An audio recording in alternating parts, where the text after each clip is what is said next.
به نام خداوند بخشنده و مهربان. درود بینندگان عزیز، بخش نوبتی برنامه خبری پیام نیوز را آغاز می‌نماییم. در استودیو با شما شهرت رحمت الله. اینک متوجه باشید به سرخط مهمترین خبرهای روز. کمیته دولتی امنیت ملی به سرحد اوکراین و لهستان هم راه یافته است. ضرر نیم ساله برق تاجیک به 14% بودجه کشور برابر است. محبوسان را چون غلام استفاده میبرند. طبق اطلاع گریزگان تاجیکی در سرحد اوکراین و لهستان قرار دارند، چند روز است که یک کارمند کمیته دولتی امنیت ملی در آنجا گشت و گذار دارد. 2-3 روز اول او کوشش کرده است از خود تاجیکان و حتی کودکان آنها معلومات گیرد، ولی میسر نشده است. صبح امروز این کارمند کمیته دولتی امنیت ملی با یک ناظر منطقوی پلیس و 2 کارمند خدمات مهاجرت اوکراین به مکان بودوباش تاجیکان آمده بعضی آنها را روی خط کرده است. اما در یکی از مهمانخانه ها هنگامی که ناظر منطقوی شناسنامه های مهاجرین را طلب کرده است و آن کارمند کمیته دولتی امنیت ملی بر روی خط کنی آغاز کرده است. یک زن تاجیک او را شناخته با ناظر منطقوی و کارمندان خدمات مهاجرت اوکراین اعتراض کرده است که چرا آنها به امنیتی های تاجیکستان که مردم از دستشان فرار کرده است کمک میکنند. وقتی تاجیکان جمع شدن نام و نسب آن کارمند کمیته دولتی امنیت ملی را پرسیده خواستند از او عکس برداری کنند، امنیتی تاجیک از جای حادثه فرار کرده است. اما روز دیگر با شماری بیشتری پلیس ها و کارمندان خدمات مهاجرت اوکراین به آنجا برگشته است. عین حال رقم های مهاجرانی که به ما این اطلاع را رسانیده بودند دستنارس است. با پیدا شدن اطلاع بیشتر ما بینندگان را آگاه خواهیم کرد. شرکت هلدینگی برق تاجیک در نیم سال گذشته 1 میلیارد و 90 میلیون سومانی ضرر دیده است که بزرگترین ضرر کارخانه های بزرگ تاجیکستان تعریف شده است. شرکت استحصالی آلومینی تالکو نیز نیم سال گذشته را با ضرر بزرگ ولی بیش از 5 برابر کمتر از برق تاجیک جنبست کرده است. فعالیت این دو شرکت باعث شده است نشان دهنده عمومی کارخانه های بزرگ دولتی کشور هم با رمز منفی انجام یابد. در عموم 6 ماه اول را کارخانه های بزرگ دولتی با 1 میلیارد و 143 میلیون سومانی ضرر جنبست کرده اند که نشان دهنده دیگر کارخانه های بزرگ هم دلسرد کننده است. یعنی اگر تالکو و برق تاجیک را به حساب نگیریم، نشان دهنده عمومی 10 کارخانه بزرگ دیگر تاجیکستان همگی 152 میلیون سومانی در 6 ماه فایده دیده اند که کم بیشتر از 19 میلیون دلار است.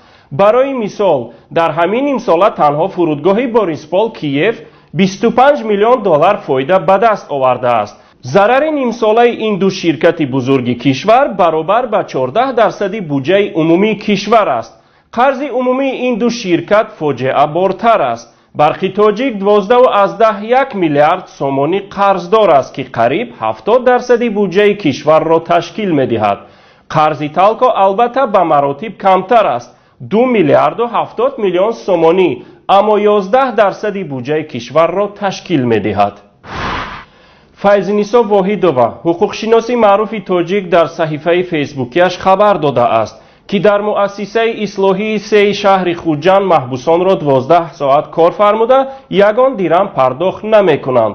خانم واحدووا گفته است در این مؤسسه مسئولین محبوسان را به کار اجباری جلب نموده در حالت سرکشی نمودن مورد لطوکوب قرار می‌دهند. معلوم گشته است که مؤسسه با کدام صاحبکار شرطنامه بسته در اساس آن محبوسان همه روزه پیاز را تازه، ریزه و خشک می‌کنند و تاجر آن را به خارج کشور اکسپورت می‌کند. یک محبوس با نام علیم بنابر بیمار بودنش از این کار سرکشی میکند که مسئولین مؤسسه او را مورد لطوکوب شدید جسمانی قرار میدهند. محبوس به شکنجه طاقت نکرده با الماس شکمش را بریده است. راهبریت مؤسسه به جای رسانیدن کمک طبی محبوس را به اتاق جریمه‌ای شیزا جایگیر کرده است. فیض‌نسا واحدووا نوشته است که این کار چند سال است که دوام دارد ولی مراجعت او به دادستان هیچ فایده نآورده است و جواب دادستانی دائما یک خیل بوده است که میگفتند وجه‌های شما تصدیق خود را نیافتند. او گفته است اگر مقامات واقعا میخواهند حقیقت آشکار شود با اشتراک نمایندگان جامعه شهروندی سنجش گذرانند. اکنون مختصر از خبرهای منطقه و جهان. در روسیه بیشتر از 100 سامانه پورنوگرافی بر اساس سازشنامه پیشگیری از نشریه‌های پورنوگرافیکی سال 1910 در پاریس و کنونسیون بین‌الخلقی درباره پیشگیری از گردش نشریه‌های پورنوگرافی که سال 1923 در ژنو امضا شده است بسته شدند. این سازشنامه از جانب حکومت پادشاهی روسیه و SSR در سالهای 1910 و 1923 امضا شدند.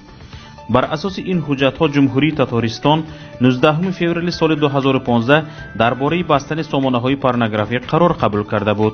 فعلا این قرار را حکومت تاتارستان برای عملی نمودن آغاز کرده است.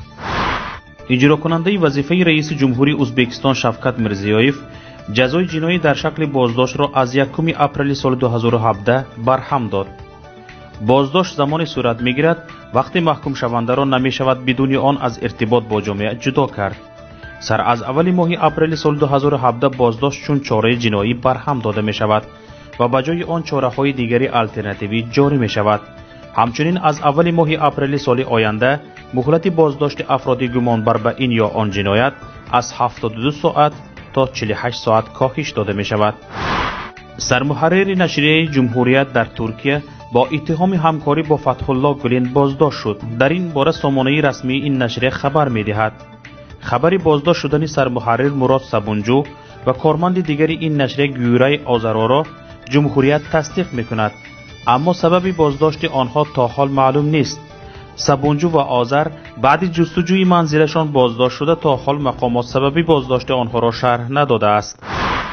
بینندگان عزیز، اینجا به پایان برنامه خبری پیام نیوز رسیدیم. برایتان خبرهای خوش و خوشیهای زندگی را تمنا می نماییم. تا بخش نوبتی خیر، خدا حافظ.